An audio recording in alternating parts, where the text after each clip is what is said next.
Hi, Jacques here, working as a Christian pastor with one thought to help you do life well. In my line of work, I often come next to people when tragedy strikes. And when that happens, I often hear people ask questions something like this: what have I done wrong? Why is God punishing me like this? This question seems to flow out of a deep-seated belief that our circumstances are an indication of our relation or relationship with God. If things are going well, then God is happy and I am blessed. If things are going badly, then God is unhappy and the alternative is then I am cursed. This is unfortunately just not true.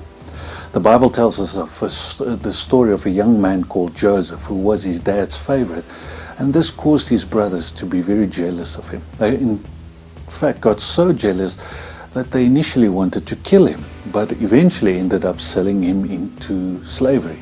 The Bible makes a very interesting comment about this young man when all this was happening, saying, "And Joseph prospered because God was with him."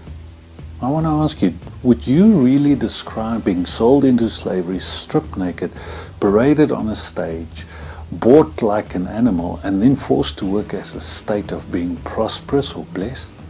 I suspect not. See, our circumstances do not define us or the way that God thinks about us. In actual fact, it's our stances that defines our circumstances. Who you are will eventually be mirrored in your world and not the other way around.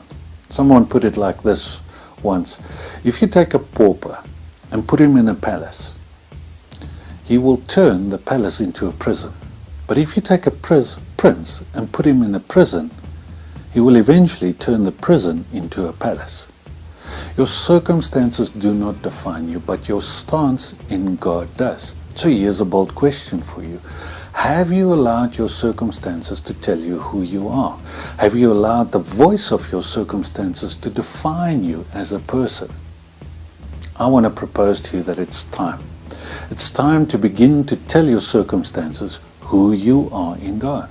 To speak to the mountain, to answer the storm, instead of it telling you who you are. It's time for you to begin to let your stance determine your circumstances and not the other way around. So go ahead and turn your prison into a palace, because it's who God made you to be. See you soon.